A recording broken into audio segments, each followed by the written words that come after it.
I am Barbara, and this is my family's narrative of disintegration. It all began when my younger brother Tommy turned 5 years old and I was 7. I can still clearly recall that day. Tommy had attended his first official music lesson with Mom. She looked like she was floating on air when they returned. "Kim, please come here," she exclaimed, her voice booming with anticipation. I dashed down the stairs, curious as to the cause of the commotion. "Your brother is a musical genius." Although I wasn't really sure what that meant, I could tell it was significant. "That's fantastic," I attempted to sound excited. "The teacher says he has perfect pitch," Mom went on, her eyes gleaming. "You realize how uncommon it is? I'm confident that he will become a famous person." After that day, Tommy was the center of attention. His career is her priority. Therefore, Mom gave up her part-time employment. She would go into hours of research on children's talent shows and music competitions. Our living room was transformed into a compact recording studio, complete with a tiny karaoke machine, keyboard, and microphone. Please understand that Tommy was good. His voice sounded clean and clear, like a tiny angel as he sang. However, I couldn't help but feel excluded. Tommy's future stardom was too much for Mom to handle. "And your father? Dad?" Well, he was hardly there. He would get up before me to go to work and return home once I was in bed. Too tired to do anything else on the weekends, he would work on his car in the garage or watch TV. I thereby gained self-care skills. I would prepare my own meals, finish my schoolwork on my own initiative, and make an effort to avoid bothering anyone with my issues. But it wasn't all bad. I had my grandmother, my books, and a couple of close friends. Even though Grandma was Mom's mother, they were very different from one another. Grandma was realistic and down to earth, but Mom was all about the spotlight and celebrity. When I was 12, I began working after school at the tiny convenience store she ran in town. She would say, "You're a good worker, Barbara," grinning at me through her glasses. "Also astute with finances. That will benefit you greatly in life." All the ambiguous praise I received at home paled in comparison to those remarks. At least I wasn't just Tommy's sister. Someone recognized me for who I really was. Tommy, by the way, was doing great with Mom's care. He had already won a couple local singing competitions by the time he was 7 years old.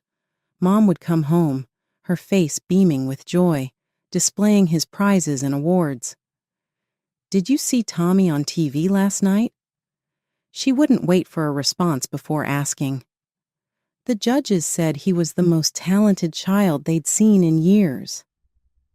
I would attempt to be happy for my brother by nodding and smiling, but when I saw how differently we were treated, I couldn't help but feel jealous.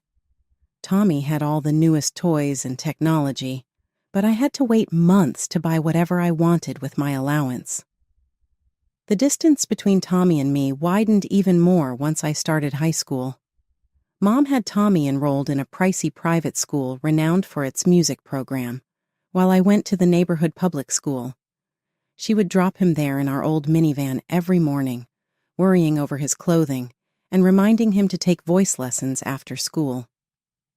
Having boarded the early bus, I would already be halfway to school. One day, Tommy and Mom were seated at the kitchen table, surrounded by pamphlets and posters. When I got home from an especially demanding day of studies and working a shift at Grandma's store. "What's all this?" With my backpack down beside the door, I inquired. Mom raised her head, joy gleaming in her eyes. "You won't believe it, Kim. Tommy has been asked to participate in a national youth choir audition. There is a New York audition. We'll have to reserve a hotel, flights, and new clothes." I had to ask myself, can we afford all that? Mom smiled, but only momentarily. "We'll get by. For Tommy, this is an opportunity of a lifetime. We cannot allow it to go by." Knowing better than to argue, I nodded, but I couldn't help but think. What about my opportunities? As I made my way to my room, not because I was envious of Tommy's skill. In a way, I was proud of him, but I was also sick of being ignored by my own family. I heard my parents fighting in their bedroom that night. I could just make out enough of their muffled voices to realize that it was about money. Dad was adding, "We're already in debt, Linda. We can't keep spending like this." "But this could be Tommy's big break," Mom urged. "Don't you want him to succeed?" "I do, of course," Dad groaned. "However, what about Kim? Nothing has been set up for her college fund." After a little silence, Mom said in a calmer tone, "Kim is intelligent. She will be awarded scholarships. She has also always been self-sufficient. She'll work things out." Their remarks continued to ring in my ears as I lay in bed and stared up at the ceiling. She'll work things out. It always came down to that, isn't that right?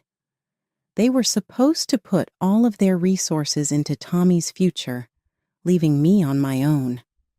I started working at Grandma's store the next day.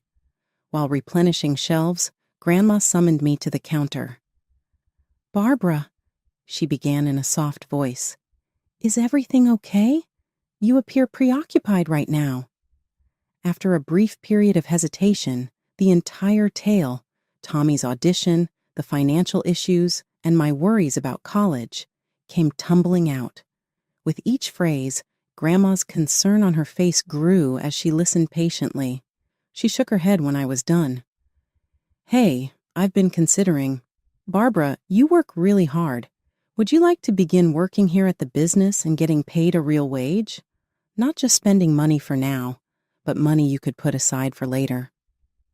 It was the first time in a long time that I felt seen and valued. I thought to myself, maybe, just maybe, I could create my own opportunities.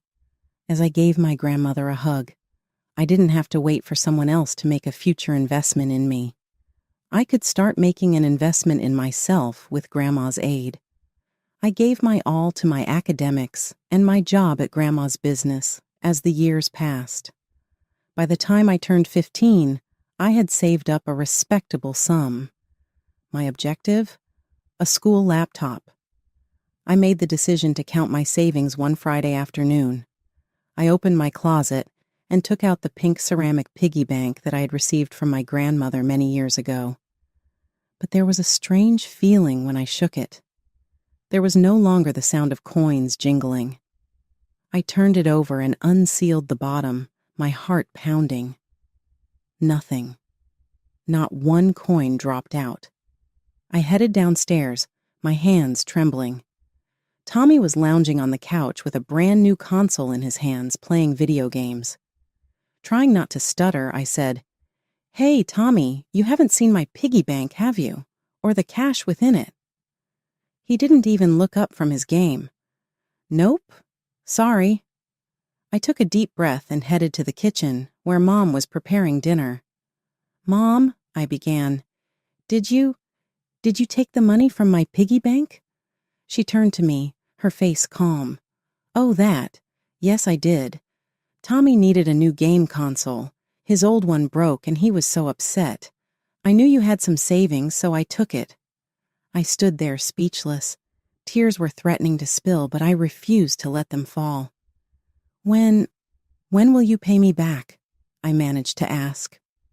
Mom sighed, as if I was being unreasonable. "We'll see. Times are tight right now, with all of Tommy's expenses. You understand, don't you? This is an investment in his future." I didn't understand. I couldn't understand how she could do this to me. Without another word, I turned and ran out of the house. I kept running until I reached Grandma's store, tears blurring my vision. Grandma took one look at me and flipped the open sign to closed. She led me to the back room and sat me down. "What happened, Barbara?" she asked gently. Between sobs, I told her everything. As I spoke, I watched Grandma's face change from concern to disbelief to anger. "What am I going to do, Grandma?" I asked, feeling more lost than ever. "I can't trust them." Grandma was quiet for a moment, then she stood up. "Wait here," she said. She disappeared into the front of the store. When she came back, she was carrying a laptop box. "I was saving this for your birthday," she said, placing the box in my lap. "But I think you need it now. Just don't take this home. Keep it here at the store. Use it after your shifts or on weekends.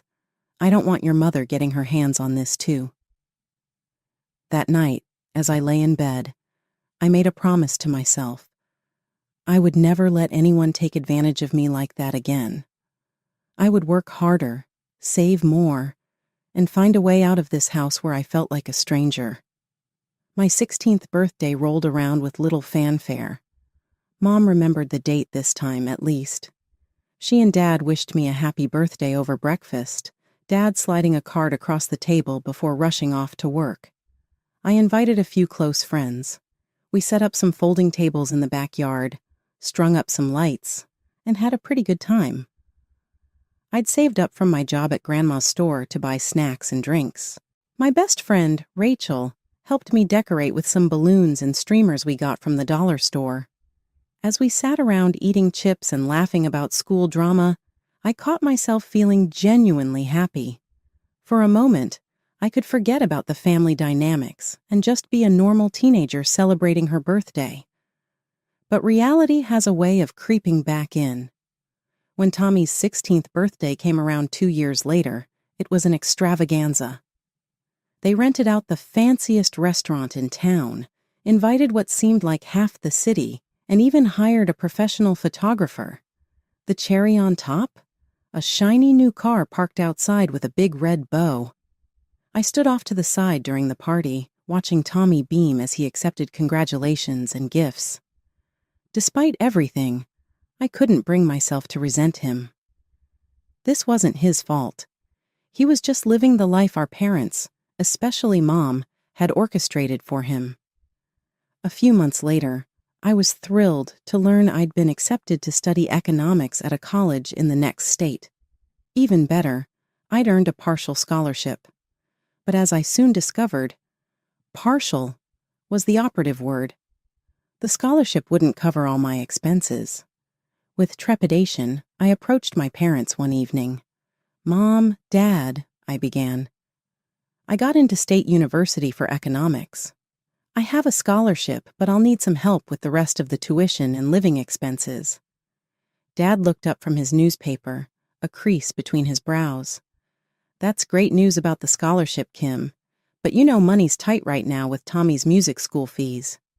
Mom jumped in. "Barbara, you're a smart girl. I'm sure you can figure something out. Maybe get a job. You've always been so independent." Defeated, I retreated to my room. As I sat on my bed staring at the acceptance letter, my phone buzzed with a text. It was Grandma asking how the conversation with my parents went. I called her back, my voice shaking as I recounted what had happened. Grandma listened quietly, then said, "Barbara, don't you worry. We'll figure this out together." True to her word, Grandma set up a college fund for me. Between that, my scholarship, and a part-time job I picked up at a cafe near campus, I managed to make it work. "You're going to do great things, Barbara," Grandma said. "I'm so proud of you." Those words carried me through the tough times in college when I was up late studying or pulling double shifts at the cafe. I'd remember Grandma's faith in me and push through. I called Tommy occasionally, trying to keep our connection alive. He was at a prestigious music college, all expenses paid by our parents, of course. Despite the differences in our situations, it was nice to hear his voice, to know that at least one person in that house might be missing me. After 4 grueling years of balancing studies, work, and tight budgets, I finally graduated with my degree in economics. Armed with my hard-earned qualifications and a determination to succeed, I returned to my hometown. It wasn't long before I landed a job at a prestigious financial firm and found a small but comfortable apartment to rent. Life settled into a pleasant routine. Work was challenging but rewarding, and in my free time, I started to build a life for myself outside of my family's shadow. I made new friends, took up hiking on weekends, and even started dating a bit. Then, one rainy Tuesday evening, there was a knock at my door.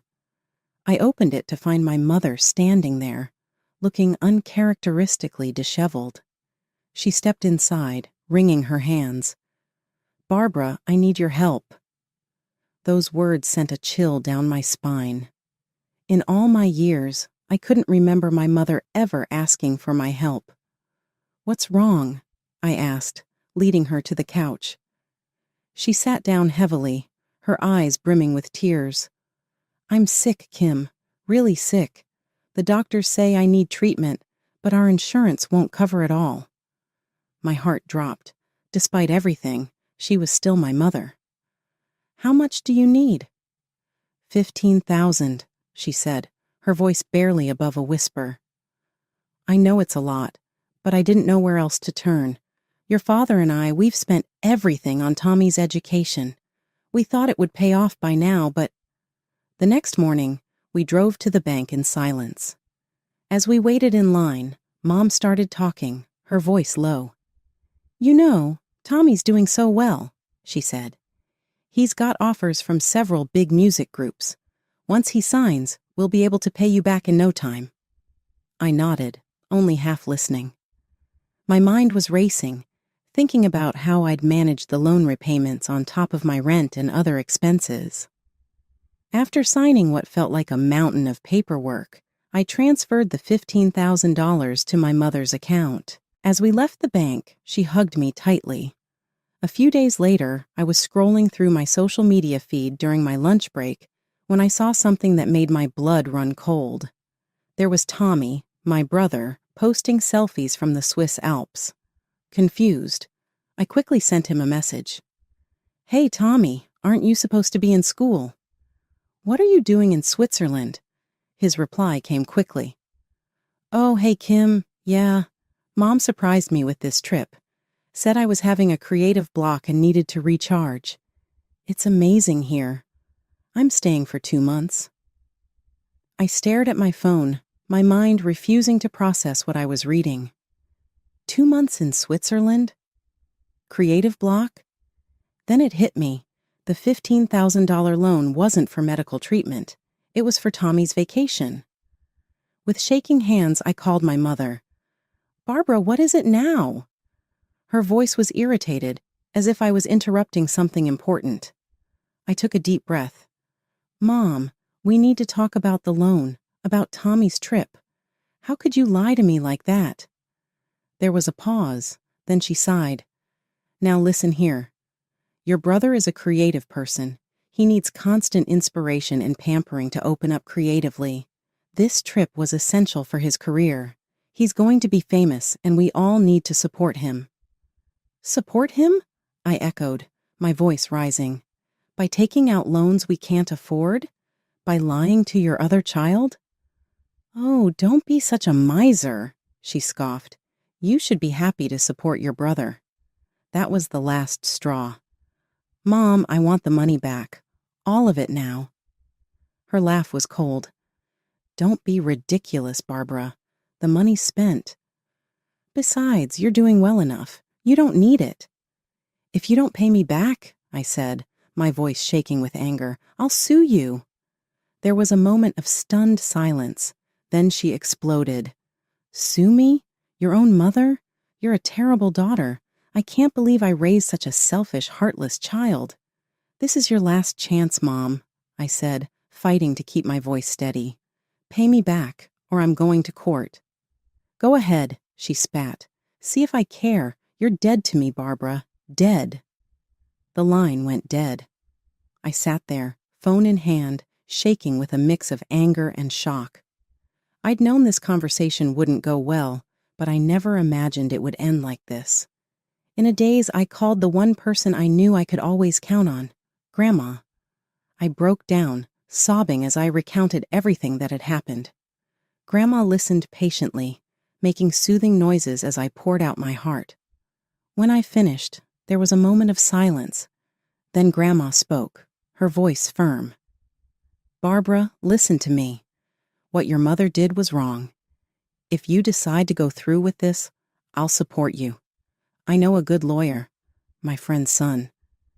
He might be willing to take on your case for a reduced fee. The next few months were a whirlwind of legal consultations, paperwork, and sleepless nights. True to her word, Grandma covered the legal fees and introduced me to her friend's son, a sharp young lawyer named Michael. It's an open and shut case, Michael assured me after our first meeting.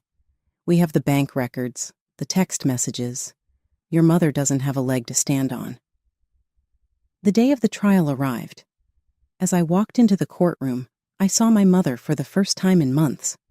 She sat on the other side, her face a mask of cold fury. She didn't even look at me. The proceedings seemed to pass in a blur. Michael presented our case clearly and concisely, showing the judge the evidence of my mother's deception. When it was her turn to speak, my mother spun a tale of a desperate need for a family medical emergency, but her story quickly fell apart under questioning. Finally, after what felt like an eternity, the judge made his ruling. In the matter of Barbara Johnson versus Linda Johnson, he began, I find in favor of the plaintiff. The defendant is ordered to repay the full amount of $15,000 plus interest and court costs. A few days later, I received notice that my mother had taken out a loan to repay me. The money was back in my account, but it felt hollow. I'd won the case, but I'd lost my family in the process. The dust had barely settled from the court case when the real storm hit. It started with a notification on my phone. A friend had tagged me in a post.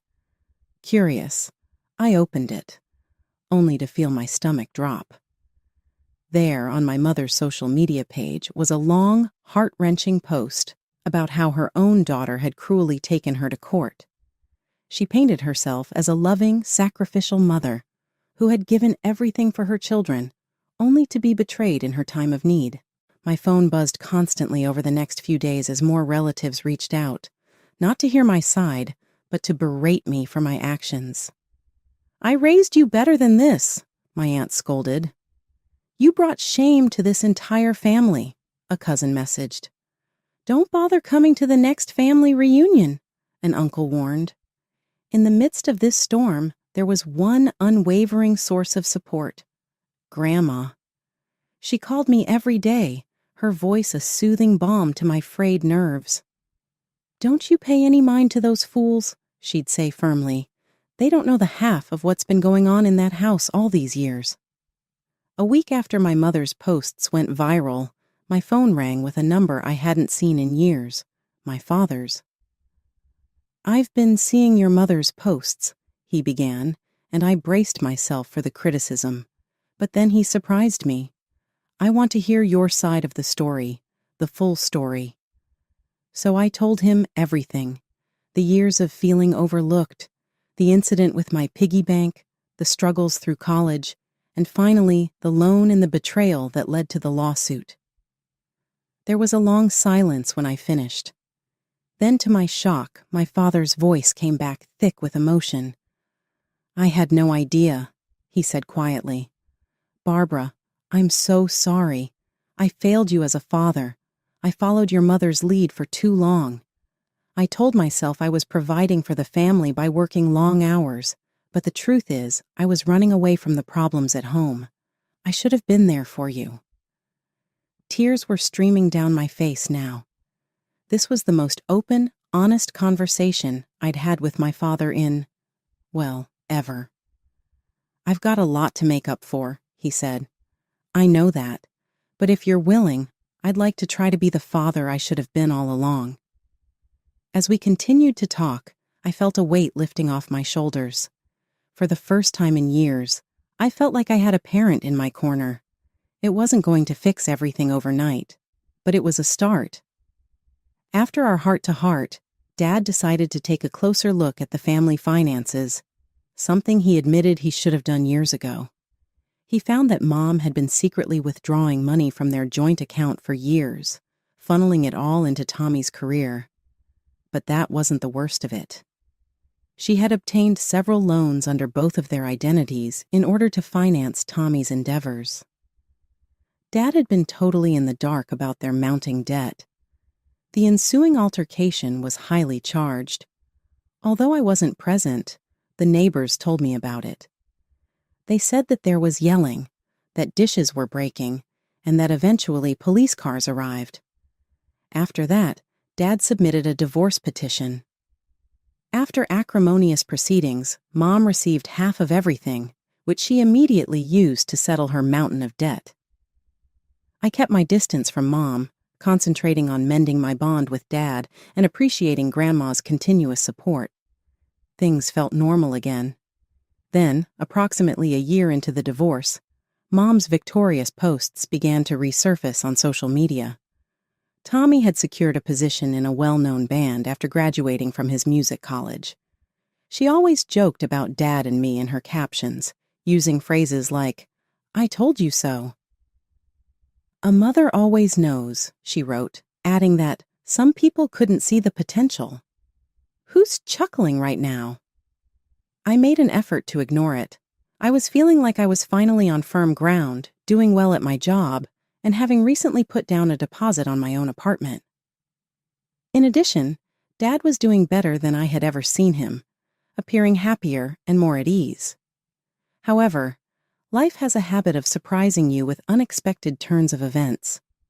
Tommy returned to Switzerland 2 years after his great break. His social media was flooded with glitzy alpine photos and videos of him having a good time with his bandmates.